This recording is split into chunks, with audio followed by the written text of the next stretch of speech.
Today we are continuing our sermon series on the life of Jesus, and today we're going to begin dissecting the longest and most famous speech that Jesus made. It's called what? Sermon on the Mount, sure, okay, Sermon on the Mount. And it struck me as I was studying for this message this last week, just how relevant God's Word is to our lives today. Jesus is imploring his disciples, and there's a big crowd listening, but he's imploring his disciples to not let the culture around them intimidate them, to not let the culture dictate their values and their core beliefs. The culture that we live in, I mean, you've just heard, is so powerful. It can be very intimidating, but our culture is not our standard. Followers of Christ have to learn how to resist cultural pressure and to stand strong. Jesus tells his followers in this sermon to stand strong, to speak into the culture, and to think different than most people in the culture are thinking. He tells his followers to be lights, not just mirrors of the culture. And you're going, wait a minute, when you do that, that can be very risky. Absolutely right. It can be very risky. Living and speaking the words of Jesus cost almost all of his disciples, if not all of them, certainly most of the 11, cost them their lives. You talk about getting canceled. Their lives were over. And it's a funny thing because as Andrew said, I've been really noticing how much our culture values safety. We pass laws to make people safe. We've been doing that for a lot of years. And the government feels like they have a responsibility to protect us in every way, from bicycle helmets to when somebody comes to your door that shouldn't be there. We hear every day multiple messages of how to be safe. Feeling safe and your physical safety have become, I think, some of the highest values in our culture. Safety is more important than work, isn't it? Everybody was told to stay home. Safety is more important than education. Safety is more important than sports, more important than vacations, more important than just about everything. It's more important even than mental well-being, and we're starting to hear some of the stories of people that are really struggling because they're staying safe from a virus. Well, you want a really surprising headline? This comes straight out of the Bible. Here it is. It is not safe to obey God. It's not safe. And the subtitle under that headline would say, safety for God's people on planet Earth has never been God's highest priority. Interesting, isn't it? For more than 200 years, Americans, we have lived in a bubble. It's really been a bubble in world history. We have assumed safety in so many ways. And I'm not sure it's always been to our advantage. In C.S. Lewis's book, The Lion, the Witch, and the Wardrobe, there is a time when Mr. Beaver is telling Susan that Aslan, the ruler of Narnia, is a huge lion. And Susan is taken back when she hears that because she always thought Aslan was a man. She says to Mr. Beaver, I shall feel rather nervous about meeting a lion. And then she asked Mr. Beaver the question that most of us would ask if we heard we're about to meet a lion. She asked, is Aslan safe? Do you remember Mr. Beaver's reply? What did he say? He says, safe. Who said anything about safe? Of course he isn't safe. And then he added, but he is good. He is the king. God never guaranteed that his children would never face pain or never face hardship or never go through some really, really difficult storms. God never promised to give people their best life now, right here on earth. Never promised trouble-free living. In fact, God let Satan rip apart a man named Job, who the Bible says was a very righteous man. Everything was taken from Job. He lost all his livestock. He lost his home, lost his children. Even his health was not safe. He didn't deserve that. Safety is not God's highest priority. Countless times in the Bible and throughout human history, or world history, God has asked his people to do things that were not safe. Open Doors USA estimates that every day 11 more Christians are killed simply because they chose to follow Christ. Countless missionaries over the years have died because God asked them to do something that was unsafe. So if you want a totally safe life, if safety really is your highest value, you better not follow Christ. You better not follow God of the Bible, because it can be very risky. And this is the kind of the message that's behind a series of pithy statements at the beginning of this big speech that Jesus makes called the Sermon on the Mount. We call the statements Beatitudes because in Latin, each statement, each verse begins with the word beatus. But beatus does not have a good English translation. It's the root of our word beautiful, but beautiful is not an adequate translation for this word at all. The 1611 King James Version of the Bible decided to use the word blessed. And many modern translations use the word happy or fortunate. Those words are both inadequate too. I'm going to talk about in just a minute. Robert Schuller used to call the Beatitudes the be happy attitudes. Sorry, that's wrong. Every Christian who has been through trauma and sorrow and pain knows in their heart that you cannot equate happiness with blessedness. Happiness it's an emotion. It's a subjective thing. Jesus was not talking about feelings when he uses the word bless or blessed. Blessedness is not an emotion, but it is a stamp of approval. That's the best definition I could come up with. King David wrote, "Bless the Lord, O my soul. I approve of what God has done for me." Stamp of approval.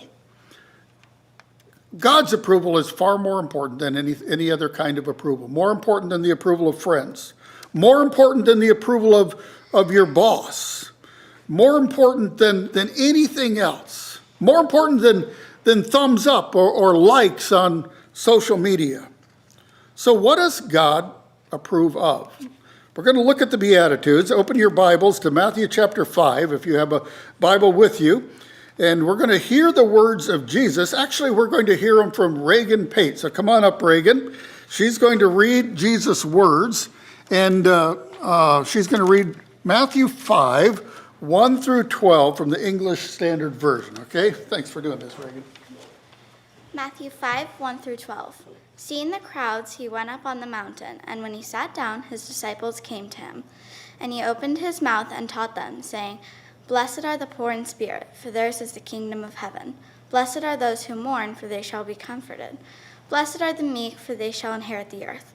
Blessed are those who hunger and thirst for righteousness, for they shall be satisfied. Blessed are the merciful, for they shall receive mercy. Blessed are the pure in heart, for they shall see God. Blessed are the peacemakers, for they shall be called sons of God. Blessed are those who are persecuted for righteousness' sake, for theirs is the kingdom of heaven. Blessed are you when others revile and persecute you and utter all kinds of evil against you falsely on my account. Rejoice and be glad, for your reward is great in heaven. For so they persecuted the prophets who were before you." All right, let's give Reagan a hand. Thank you very much. I just wanted to hear Tosti bark again. She likes applause. All right, thank you, Reagan. Great job. Now let's dig in to what we call the Beatitudes. The first is, blessed are the poor in spirit. So God approves of people who are poor in spirit, Jesus said. What does that mean? Well, let me first of all mention some things that poor in spirit is not.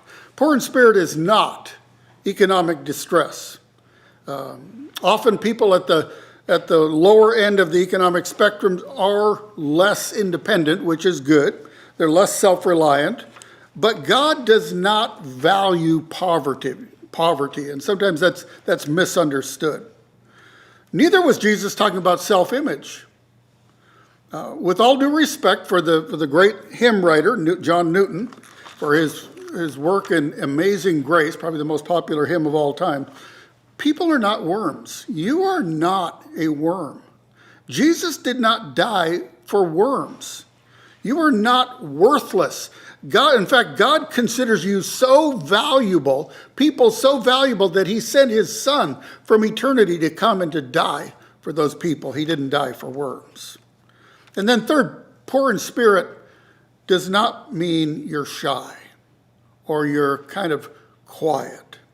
You can be quiet and you can be shy, be introverted, and be very prideful. God approves of, or he blesses people when they realize that in themselves they have nothing good to offer God.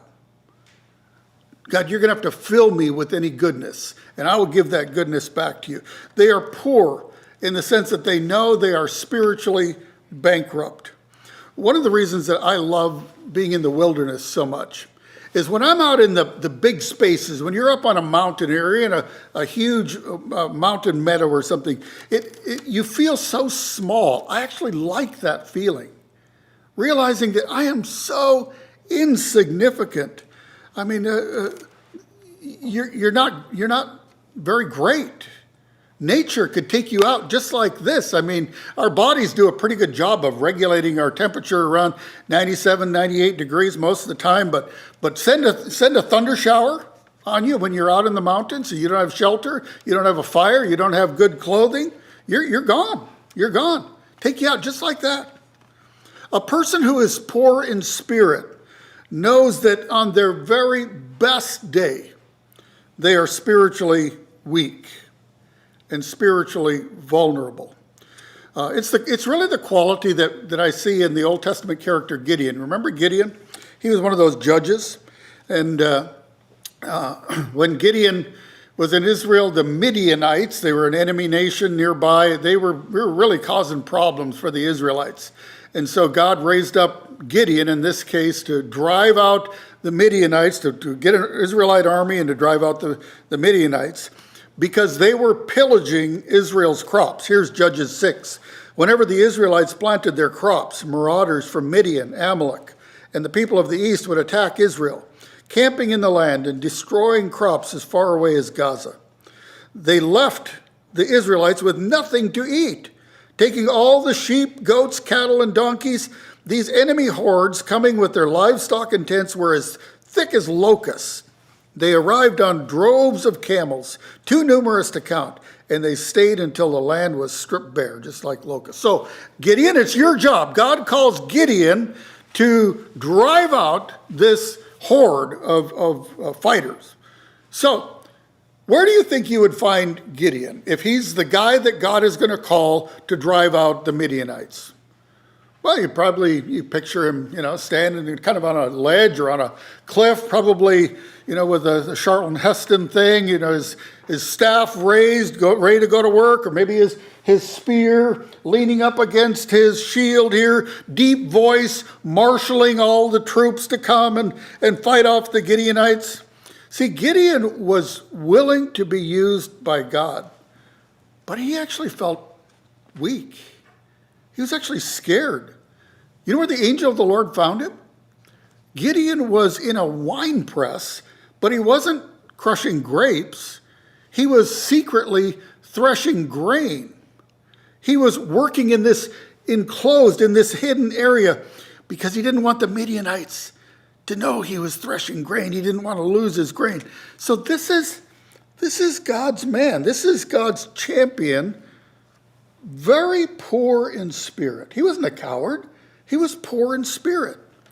He just was not overconfident. He was willing to be used by God, but he knew that God would have to do the work.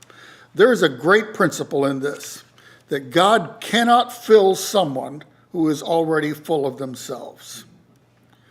God approves of people who are keenly aware of their limitations. And I hope that's encouraging to you, because it is to me.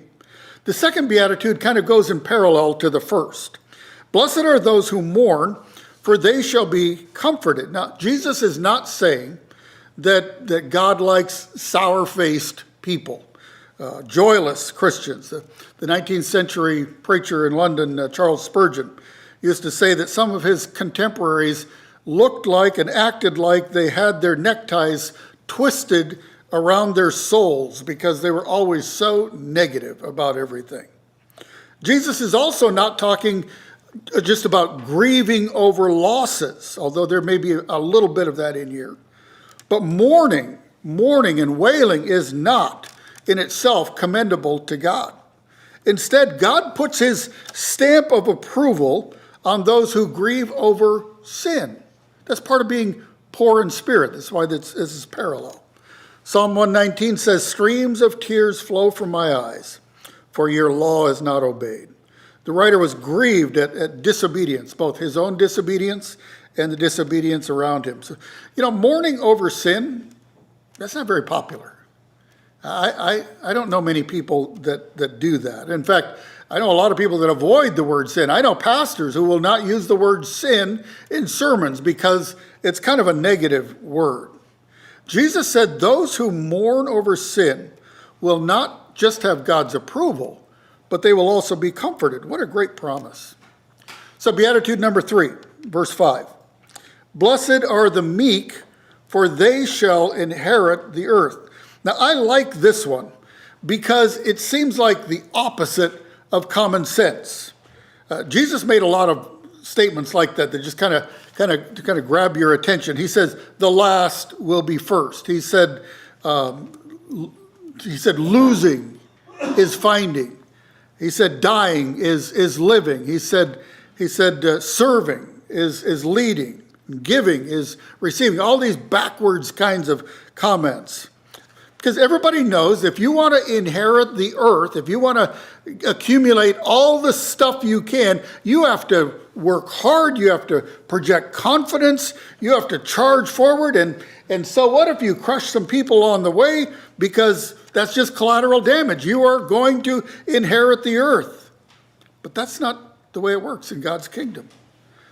God says, Jesus is the meek. The meek get it all. Now, meek it's a hard word for us to understand. Part of the problem is it rhymes so well with weak, Meek sounds weak, but they're not the same at all. I've mentioned before that one of my favorite summertime things to do is watching this webcam of the brown bears at Brooks Falls in southwest Alaska. These brown bears eat these migrating salmon as they come up the Brooks River. The female in the picture is bear number 402. I like her. She likes to fish from the top, from the lip of the fall. She's a very good fisherman. She has had 7 litters of cubs since 2003. This year she has 3 cubs with her. And in the brown bear world, females with cubs are very vulnerable because the big males, for some reason, want to go and kill the cubs. It's very common. So 402 a couple days ago was fishing right near the bank, and she had sent her 3 cubs up a tree that she sent her cubs up in years past. And 402 is a very nice bear. She's a gentle bear, and she really is quite tender with her cubs. She's fun to watch. But threaten her, especially if a boar comes, like happened a couple days ago. This boar came along, and he's threatening her cubs. He's walking over to the tree where her cubs were up the tree. You know what she did? She walked right over to that male, and she bit him in the rear. She just took a chunk out of his rear. And this big old boar, who outweighed her by at least 100 pounds, maybe 200 pounds, jumps, and he took off running. Bear 402 is a meek bear. She's meek. The Greek word for meek is often translated gentle in the New Testament, but it's more than that. Here's Matthew chapter 11. Jesus said, "Take my yoke upon you and learn from me, for I am gentle," that's the word, meek, "and humble in heart." Jesus tells us to pile all our burdens on him, and he says he can carry them. So this is not a weak person at all. Jesus was meek, but he was very, very strong. God approves of strength under control. Now look at verse 6.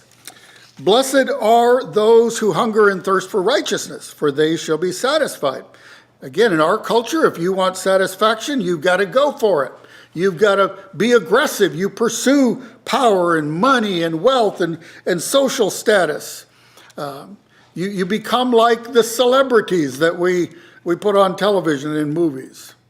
This verse says that instead of following that track, which really doesn't lead to satisfaction, we all know that. Instead of following that track, satisfaction comes from pursuing God's values, God's priorities, doing what is right. Jesus talked about two kinds of righteousness. First of all, is personal righteousness, the righteousness inside you. But he also talks about righteousness that is lived out, that pursues justice for other people, for all people. And the more like Christ you become, the more you will want to be personally righteous, and also the more you will want justice and righteousness for other people. The fifth beatitude is, "Blessed are the merciful, for they shall receive mercy." Now, mercy is a central theme throughout the Bible, because God has always given humans a better deal than they deserve. Mercy reaches out to people who have been damaged by sin. And who has not been damaged by sin? We all have. In Jesus' time, the religious leaders were pretty harsh toward anybody that showed any effects of sin. So they were very careful not to show those effects themselves, not that they were not sinful. But that's what. But Jesus said, no, you've got to reach out to all people, because we all are affected by sin. That's why he told the story of the Samaritan man who helped a Jewish man who had been robbed and was laying by the road. The Samaritan reached out in mercy. He reached out across cultural boundaries to help. Bible professor Michael Wilkins wrote, "The true disciple has experienced God's merciful forgiveness toward an undeserving sinner, which in turn will produce such an overwhelming gratitude and deep understanding of forgiveness that he or she will in turn demonstrate that same mercy toward other undeserving sinners." Now, mercy is not the same as grace. Grace is a pardon. God pardons us from sin. God extends grace. Mercy is compassion. It's coming alongside, like the chaplains in the public safety chaplaincy. It's coming alongside the person who is struggling with life. Beatitude number 6 talks about our hearts, the core of our being. "Blessed are the pure in heart, for they will see God."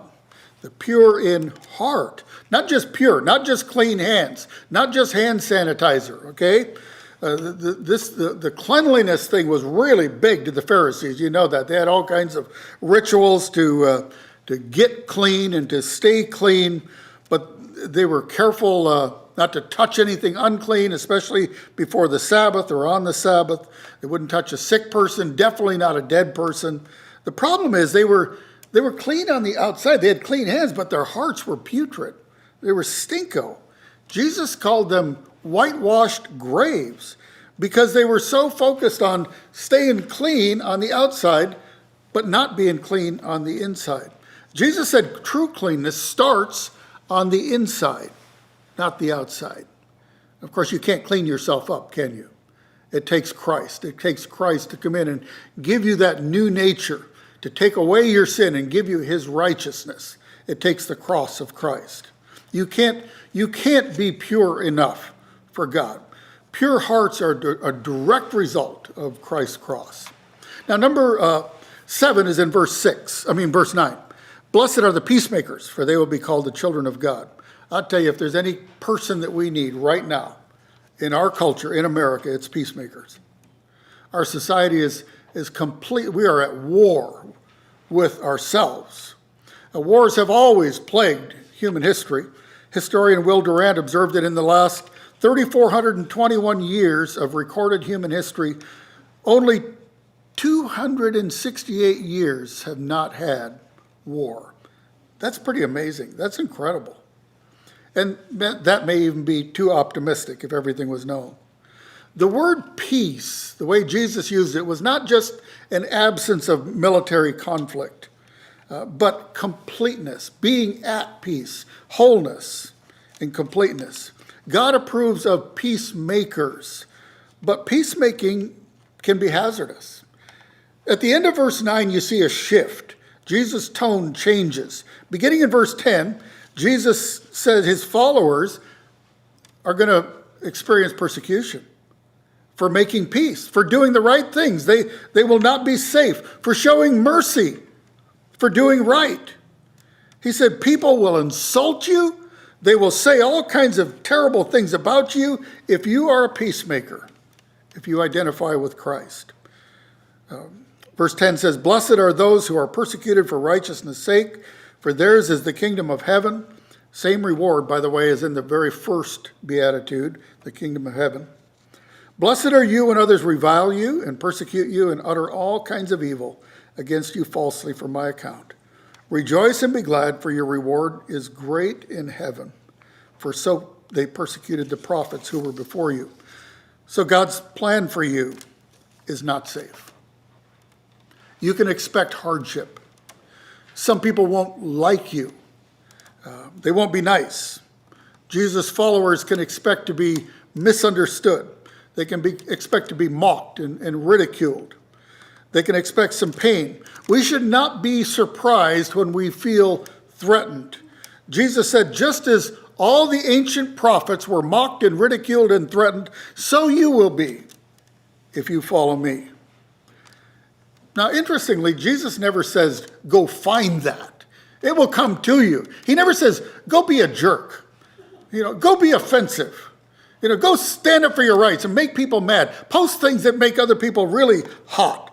He says, when you are living as a peacemaker and a mercy giver, you will find that those things are not always welcome on planet Earth.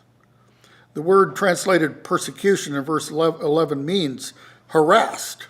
So don't be surprised if you are harassed for your faith. Jesus said in John 15, if the world hates you, keep in mind that it hated me first. If you belong to the world, it would love you as its own. As it is, you do not belong to the world, but I have chosen you out of the world. That is why the world hates you. So if your kids are teased on the playground, if you're mocked by coworkers, even if you are canceled, someone tries to cancel you, Jesus says, rejoice and be glad, because you have the approval of God. And not only that, you're in pretty good company when you look at the prophets, Jeremiah and Elijah and John the Baptist. Your reward in heaven will more than make up for any deprivation here. Now, I usually end sermons, and I'm at the end of the sermon, I usually end sermons with two or three takeaway points, some principles that I want you to think about. I'm not going to do that today. Instead of giving you principles, I want to leave you with a couple questions. And at the very end of the service, when you get done watching the live stream, instead of just jumping up and getting that last cookie and the cup of coffee, I want you to take a couple minutes to discuss these two questions with the people who are around you, people who are watching with you. And we will put them on the screen at the very end so you can see them again.